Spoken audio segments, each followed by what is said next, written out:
हमारा बच्चा बुढ़ापे में बड़े होके हमारा सम्मान करे। तो मेरा निवेदन है, आज से ही अपने घर में बड़ों का सम्मान शुरू कर दीजिए। जो आप करेंगे बच्चा वैसा ही करेगा। ध्यान रखना, अलग से नहीं सीखेगा, तुम्हारे घर की बातें सीखेगा। अमेरिका के एक राष्ट्रपति हुए अब्राहम लिंकन, उन्होंने अपने बच्चे को एक स्कूल में दाखिला कराया, एक स्कूल में एडमिशन कराया। और जैसे ही पहले दिन बच्चा स्कूल में गया, अब्राहम लिंकन ने अपने बच्चे के साथ एक पत्र लिख करके भेजा कि ये पत्र तुम अपने क्लास टीचर को दे देना, और पढ़ने से पहले ये खत उनके हाथ में जरूर पहुंचाना। बच्चा गया स्कूल, जैसे ही क्लासरूम में पहुंचा, क्लास टीचर आए, बच्चे ने कहा कि गुरुदेव सर, ये पत्र मेरे पिता ने आपके नाम लिखा है। होश उड़ गए टीचर के कि राष्ट्रपति का बच्चा और मेरे नाम पत्र। उसने पत्र खोला, पत्र में लिखा था, आदरणीय शिक्षक महोदय, मेरा आपसे एक विनम्र निवेदन है कि आज मेरा बच्चा पहली बार स्कूल में आया है और मेरे बच्चे को आप अच्छी शिक्षाएं प्रदान करना। मैं शिक्षक महोदय से आग्रह करूंगा कि जब मेरे बच्चे को पढ़ाओ तो ये सोचकर मत पढ़ाना कि अमेरिका के राष्ट्रपति का बेटा है, बल्कि ये सोचकर पढ़ाना कि ये किसी देश का भविष्य तुम्हारे सामने बैठा हुआ है, ये किसी देश की ताकत बैठी हुई है, एक इंसान का बच्चा है। मेरे बच्चे के सामने कोई वीआईपी व्यवस्था ना रखी जाए और मेरे बच्चों को केवल अक्षरों का ज्ञान मत देना। शिक्षक महोदय, इसे किताबी ज्ञान के साथ साथ अनुभव का ज्ञान ज्यादा प्रदान करना। मैं नहीं चाहता कि मेरे बच्चे के पास बहुत बड़ी डिग्री हो या ना हो, डिग्री हो जाए कोई बड़ी बात नहीं है, लेकिन मैं ये नहीं चाहता कि मेरा बेटा डॉक्टर, इंजीनियर, आईएएस अफसर बन के निकले या ना निकले, लेकिन आपकी शिक्षाओं से मेरा बच्चा एक सच्चा और अच्छा इंसान बन करके स्कूल से निकले। ये राष्ट्रपति आपसे निवेदन करता है। अमेरिका के राष्ट्रपति कह रहे हैं किताबी ज्ञान ही नहीं, मेरे बच्चे को सिखाना कि बड़ों के साथ कैसे पेश आते हैं, बुजुर्गों के प्रति हमारे क्या भाव होना चाहिए, और मेरे बच्चे को समझाओ कि छोटों के साथ कैसा रहना चाहिए। और शिक्षक महोदय से मेरा निवेदन है कि मेरे बच्चे को ये मत सिखाना कि जिंदगी रेल की पटरी पर भाग रही है। मेरे बच्चे को एक चीज सिखाना कि जिंदगी सांप सीढ़ी का खेल हुआ करता है। उसे समझाओ कि जिंदगी में ऐसे भी लोग मिलेंगे जो सीढ़ियों का सहारा देकर तुम्हें ऊपर चढ़ाएंगे, और जिंदगी में ऐसे भी लोग मिलेंगे जो अपने बनकर सांप के समान डसेंगे और जिंदगी को नीचे ला करके पटक देंगे। जिंदगी एक सांप सीढ़ी का खेल है। यहां चढ़ाने वाले भी मिलते हैं और यहां उतारने वाले भी प्राप्त हुआ करते हैं। मेरे बच्चे को समझाना कि जिंदगी में उतार चढ़ाव आएंगे, सीढ़ी भी मिलेगी और सांप भी मिलेगा, लेकिन मेरे बच्चे को ये संस्कार देना कि जब जिंदगी सीढ़ियों पर ऊपर चढ़ी जाए तो अहंकार में फूलना मत, और जब कोई सांप डस ले तो निराशा में जिंदगी को बर्बाद करना मत। ध्यान रखिए। उस शिक्षक के लिए राष्ट्रपति ने निवेदन किया। मान्यवर, आपका बच्चा स्कूल जाता है, क्या माँ बाप होने के नाते आपने क्लास टीचर को यह बोला है कि मेरे बच्चे को अच्छा इंसान बनाना? नहीं बोला ना। क्लास टीचर यदि मार दे तो तुम लड़ने को तैयार हो जाते हो, तुम उसके खिलाफ केस करने को तैयार हो जाते हो। और हमारा एक जमाना था, यदि स्कूल में मार पड़ती थी तो घर में आके डबल मार पड़ा करती थी। कि शिक्षक ने यदि तुझे मारा है तो जरूर तूने कुछ गलतियां की होंगी। हमें कभी प्रोत्साहन नहीं मिला करता था, हमें कभी नहीं कहा जाता था कि टीचर ने मारा है तो चलो हम उससे बात करेंगे। उन्होंने कहा तुमने गलत काम किया होगा इसलिए गुरु ने तुम्हारी पिटाई की। और जब हम रोते रोते घर आ जाते थे तो हमारे माता पिता कहते थे कोई बात नहीं है, गुरु ने मारा है ना, अरे मार पड़ेगी धम धम और विद्या आएगी छम छम। ध्यान रखिए बेटे, ये गुरु का डंडा नहीं है, ये तेरी बुराइयों पर किया गया प्रहार हुआ करता है। कहां गए वो संस्कार, कहां गई वो शिक्षाएं? विचार करिए। मैं ये नहीं कह रहा हूं कि स्कूलों में बच्चों को नाजायज मारना चाहिए, मैं इसके भी खिलाफ हूं मेरे भाई, ध्यान रखिए। लेकिन मैं आपसे निवेदन करता हूं, शिष्य और सीसी में जब तक डांट नहीं लगेगी, सीसी में डांट, ढक्कन, ढक्कन को डांट कहा जाता है, सीसी में भी डांट होना चाहिए और शिष्य में भी डांट होना चाहिए। शिष्य और सीसी में डांट नहीं लगेगा तो सीसी भी डूबेगी और शिष्य भी डूब जाएगा। ध्यान रखिए, मान्यवर निवेदन करिए।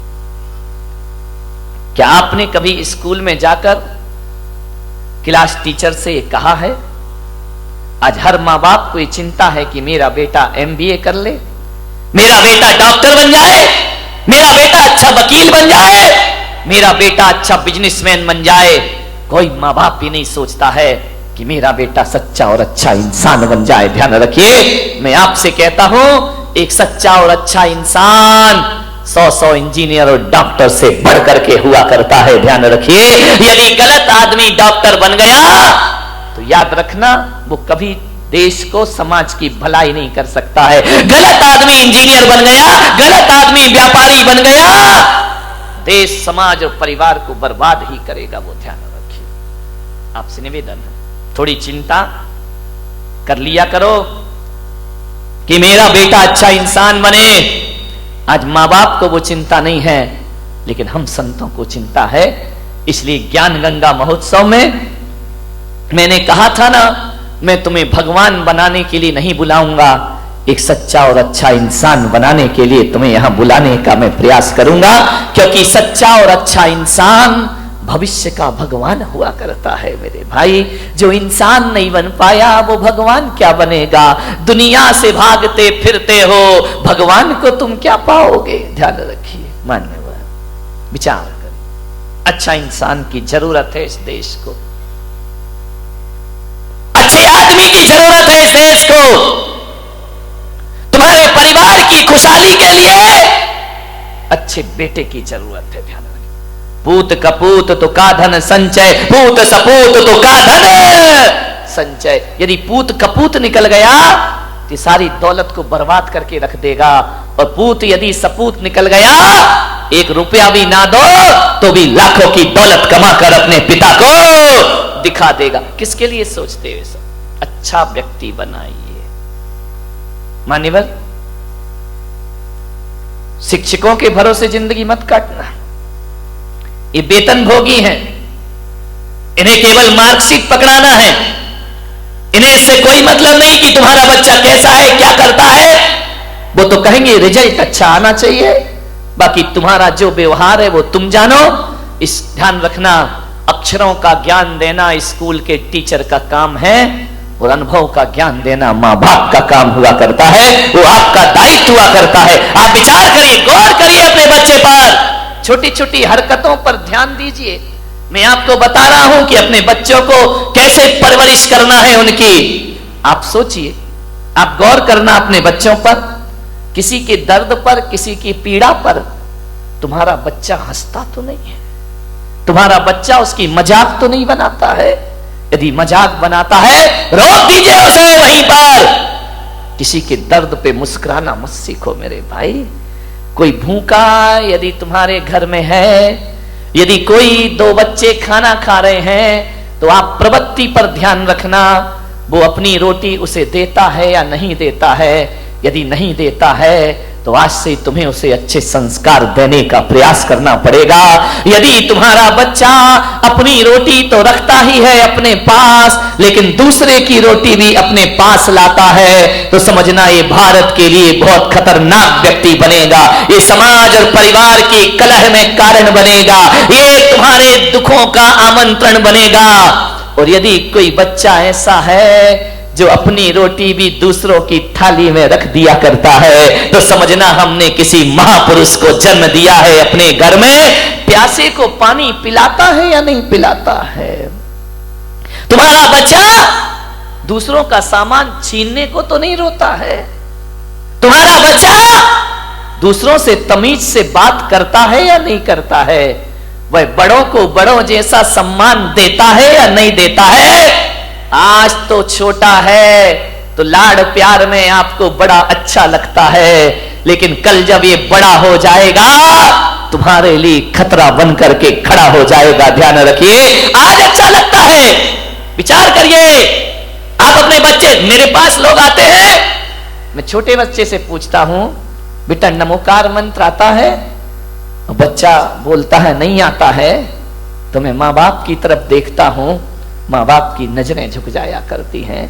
मैं कहता हूं कि बेटा 24 तीर्थंकरों के नाम आते हैं, बच्चे को नहीं आते हैं। उससे मैं पता लगा लेता हूं ये घर संस्कारित है या नहीं है, ये घर धार्मिक है या नहीं है। आपके घरों में जब मैं आहार लेने जाता हूं, अभी तो नहीं गया बारामती में किसी के यहां, जाऊंगा, चिंता मत करो, सबके घर में रेट पड़ेगी, ध्यान रखना। सबके घर में ध्यान रखना, जांच बैठेगी। मैंने जो 1 महीने चिल्लाया है उसका क्या रिजल्ट आया है। जब मैं आहार लेने के लिए तुम्हारे घर जाता हूं और देखता हूं कि जूता कहीं पड़ा है, बैग कहीं पड़ा है, बच्चे की यूनिफॉर्म कहीं पड़ी है, बाप के बिस्तरों में सलवटें पड़ी हैं, मैं समझ जाता हूं ये घर संस्कारित नहीं है। और आपका घर यदि व्यवस्थित जमा हुआ है तो मैं समझ जाता हूं कि माँ बाप के अंदर संस्कार है और इनकी औलाद भी संस्कारित पता लग जाता है। ध्यान रखना, शिखर से पता चलता है समाज कितनी धार्मिक है, और घरों से पता चलता है ये परिवार कितना संस्कारित है और कितना सभ्यता वाला है। 1 गिलास पानी मंगाओ, बच्चा गिलास लाए और 2 उंगली गिलास के अंदर हो, समझना संस्कारित घर नहीं है। ध्यान रखिए, मेहमान आए बच्चे भाग जाए, उनका अभिवादन ना करें तो संस्कारित घर नहीं है। ध्यान रखिए, आपकी पूजा पाठ से मैं पता कर लेता हूं। चौके में पूजा होती है, आहार के पहले थाली भरी है, 4-4 दाने चढ़ा रहा है, भरी थाली चढ़ाया नहीं जा रहा है, तो इसका मतलब ये समझो कि इसकी वृत्ति कंजूस की वृत्ति है। ये आदमी उदार भावों से पूजा नहीं करता है, ये आस्था भाव से पूजा नहीं करता है। चरण प्रक्षालन करते हो, जग भर के पानी लाते हो, 2 बूंद डालते हो, जग वापस ले, क्यों वापस ले जा रहे भाई? नल नहीं आ रहे क्या तुम्हारे यहाँ, या सूखा पड़ा है या पानी नहीं है? अरे कुछ दिन तो ऐसा हो जाएगा यदि ये प्रवृत्ति चलती रही तो अगली बार तो आदमी आई ड्रॉप लाएगा, 2 ड्रॉप डालेगा, तेरे चरणों की धूल बाबा, चंदन गुलाल। ये प्रवृत्तियां हैं, आहार में आपकी प्रवृत्ति देखी जाती है। ध्यान रखना, कैसे दे रहे हैं आप, दाल कैसे दे रहे हैं आप, सब्जी कैसे दे रहे हैं। ध्यान रखना, कंजूसों के हाथ से छूटता नहीं है, और जो उदार होता है वो उदार वृत्ति से महाराज और ग्रहण करिए और ली। खाना महाराज तो उतना ही लेंगे जितना उन्हें लेना है, लेकिन उससे आपकी प्रवृत्तियां पता चल जाएंगी। 4 महिलाएं सुबह से काम कर रही हैं मन चौके में, एक ऐसी आएगी, एक धक्का इधर दिया, एक धक्का उधर दिया, आगे खड़ी, काम आम कुछ करना नहीं है, समझना ये झगड़ालू औरत है। ध्यान रखना, ये नेतागिरी ज्यादा जानती है, ये राजनीति ज्यादा जानती है, काम कोई कर रहा, नाम खुद कमा रही है, ये राजनेता होते हैं। ध्यान रखना, ये कल्याण नहीं करे, ये कोई खुशहाल जीवन नहीं बना सकते हैं अपना। कई ऐसे होते हैं बिल्कुल शांत रहते हैं, काम भी करते हैं लेकिन आवाज नहीं किया करते हैं, चुपचाप शांत खड़े हैं, सुबह से मेहनत करते हैं लेकिन कोई धक्का नहीं मारते हैं। कोई आहार देता है तो आइए आप दीजिए, हम बाद में दे लेंगे, समझना वो संस्कारित आदमी है, वो सभ्यता वाला घर हुआ करता है। ध्यान रखिए, मान्यवर, सोचना है आप। विचार करना है आपको। आपकी इन क्रियाओं से आपके संस्कारों का पता चलता है। ध्यान रखिए, आप कैसे घर के हैं, आपकी मान मर्यादाएं कैसी हैं। आऊंगा मैं अभी तुम्हारे घरों में पर्युषण के बाद सबको रिजल्ट देने के लिए कि तुम क्या कैसे हो, तुम पंडाल में कैसे दिख रहे हो, घर में पता पड़ेगा कि तुम्हारी जिंदगी क्या हुआ करती है। पंडाल में तो सब सज धज के बैठे हैं मजे से टिप टाप। यदि इतने लोग सुधर जाएं तो मोदी को इतनी मेहनत काहे को करना पड़े मेरे भाई। देश का कल्याण कब का हो जाएगा। ध्यान रखिए, संस्कारों का। मैं ब्रह्मचारी था अहमदाबाद में, 93 की बात है। मैं एक के घर में भोजन के लिए गया। उन्होंने कहा ब्रह्मचारी जी पधारिए, भोजन ग्रहण करिए। मुझे बिठाया गया। मां रोटी बना रही थी। अब ब्रह्मचारी को तो एक दो ही लोग देते हैं, महाराज थोड़ी है कि लाइन लग रही है। मां रोटी सेक रही है। बेटी से कहा ब्रह्मचारी जी को भोजन परोसो। बेटी ने भोजन परोसा मेरी थाली में। नमक रखने का समय आया और जैसे ही बच्ची ने नमक रखा, मां की निगाह पड़ी, उसने एक बेलन उसके हाथ में मारा। लड़की का हाथ झंझना गया। मैंने कहा भाई ये क्या बात है, ये मैं भोजन कर रहा हूं कि यहां तो महाभारत चल रही है। फट से लड़की कुछ ना बोली, न लड़की रोई न लड़की चीखी, कुछ नहीं, चुपचाप रही। उसने व्यवस्था बदल दी। आहार के बाद मैंने पूछा, मेरा तो मौन था।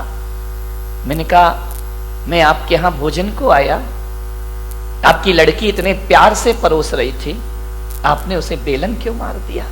बोले ब्रह्मचारी जी इस लड़की को मैंने 10 बार समझाया कि थाली में नमक कहाँ रखते हैं और सब्जी कहाँ रखते हैं, ये आज फिर भूल गई। तो जब ये समझाने से नहीं समझी तो मुझे बेलन उठाना पड़ा। और आप जानते हैं मैंने एक शब्द भी नहीं बोला और एक बेलन ने नमक कहाँ रखना चाहिए वहां व्यवस्था इसकी करा दी। अपने आप इसने उठाकर रख दिया। अब इसे जिंदगी भर याद। मैंने कहा इतनी बारीकी। मैंने कहा क्या फर्क पड़ता है, नमक यहां रख दिया यहां रख दिया। बोले महाराज नमक के स्वाद में कोई फर्क नहीं पड़ता, लेकिन आदमी के व्यवहार में बहुत फर्क पड़ा करता है। मेरी लड़की पराए घर जाएगी, इसे इतना ज्ञान होना चाहिए कि भोजन कैसे परोसा। इतना ध्यान आप देते हैं बच्चों का भविष्य बनाने में। मान्यवर निवेदन है आपसे, सोचना है आपको कैसे करें बच्चों की परवरिश। एक लड़की की शादी होना थी, अमीर आदमी करोड़पति अरबपति, किसी पैसे की कमी नहीं। 20 नौकर चाकर जिसके घर में, एक करोड़पति के घर में एक आदमी अपने लड़के के लिए लड़की देखने गया। और जैसे ही गया बड़ा स्वागत हुआ, कालीन बिछाए गए, गुलाब जल से स्वागत हुआ।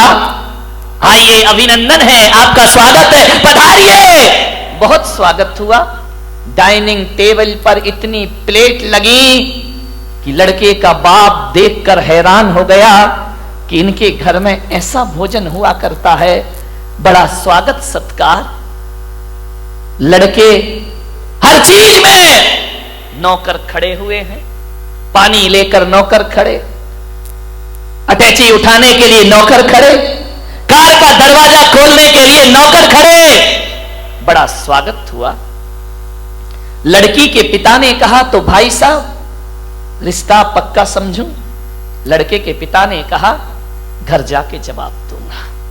अरे बोले क्या पसंद नहीं आया, मेरी लड़की पढ़ी है लिखी है, खूबसूरत है, इतनी सुंदर है, पढ़ाई लिखाई में टॉपर है। उसने कहा ठीक है जवाब घर जाके दूंगा। 8 दिन बीते, 10 दिन बीते, 1 महीना बीता, कोई जवाब नहीं। लड़की के पिता का फोन गया, भाई साहब आपने कुछ जवाब नहीं दिया, हाँ या ना में जवाब दो, क्या कमी है मेरे घर में।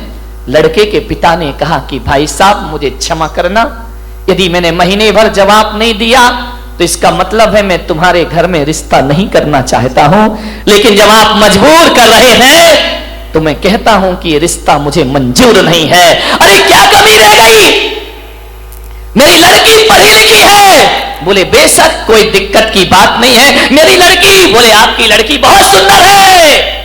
सुंदरता तो बहुत है उस लड़की में। मेरे घर में पैसों की कमी नहीं, कितना पैसा चाहिए आपको? लड़के के पिता ने कहा मैं अपने बेटे को बेचता नहीं हूं पैसों में, मेरा बेटा बड़ा योग्य है, सुशील है। और रही दौलत की बात, तो दौलत की कमी तो मेरे घर में भी नहीं है। यदि ये करोड़पति के घर रिश्ता लेके पहुंचा था तो मैं कोई खाकपति तो नहीं होऊंगा ना मेरे भाई, मेरे पास भी पैसा है। तो उसने कहा भाई साहब जरा ये बता दो ऐसी कौन सी बात है जिससे आप शादी नहीं कर रहे? बोले बस एक बात मेरे सीने में चुभी है, इसलिए मैं तुम्हारी बेटी से शादी अपने लड़के की नहीं करूंगा। बोले कौन सी बात चुभी है? बोले जहां पानी भी नौकरों के द्वारा परोसा जाता हो, जहां भोजन भी नौकरों के द्वारा परोसा जाता हो, जहां सब व्यवस्थाएं नौकरों के द्वारा होती हो, अरे उस घर की लड़की लाके मैं अपने घर को बर्बाद नहीं करना चाहता हूं। अरे मुझे तो वो लड़की चाहिए जो अपने हाथ से खाना बनाना जानती हो और अपने हाथ से अपने द्वारा लोगों का अभिवादन करना जानती हो। मुझे सुंदरता नहीं चाहिए भाई साहब, हमको संस्कारित लड़की चाहिए, संस्कार वाला घर चाहिए, ऐसा संस्कार वाला घर। अरे ये दौलत तो आज है कल ना रहेगी, और जिस दिन दौलत ना रहेगी ये नौकरों को छूटने में ज्यादा देर नहीं लगा करती है। लेकिन बेटी के साथ यदि संस्कार है तो दौलत रहे या ना रहे, ध्यान रखना ये रुपए पैसे घर की लक्ष्मी नहीं, मेरी बहू मेरी घर की लक्ष्मी हुआ करती है। उससे बड़ा धन दुनिया में कोई दूसरा। अपनी बेटियों को ये सिखाया है आपने, खाना बनाना नहीं आता तुम्हारी लड़कियों को। ध्यान रखना जो पत्नी, महिलाओं को कुछ सीखना चाहिए या नहीं सीखना चाहिए। अब मुझे नहीं पता कि अब स्कूलों में होम साइंस पढ़ाई जाती है या नहीं पढ़ाई जाती है, लेकिन महिलाओं को, बालिकाओं को, अपनी बेटियों को कुछ सिखाओ या ना सिखाओ, अच्छा खाना बनाना जरूर सिखाइए, अच्छा भोजन बनाना जरूर सिखाइए। कोई कला आए या ना आए, पाक कला आपकी बच्ची को जरूर आना चाहिए। और लड़कियों को ही नहीं, वक्त पड़े तो लड़कों को भी खाना बनाना ये कोई छोटा काम नहीं है।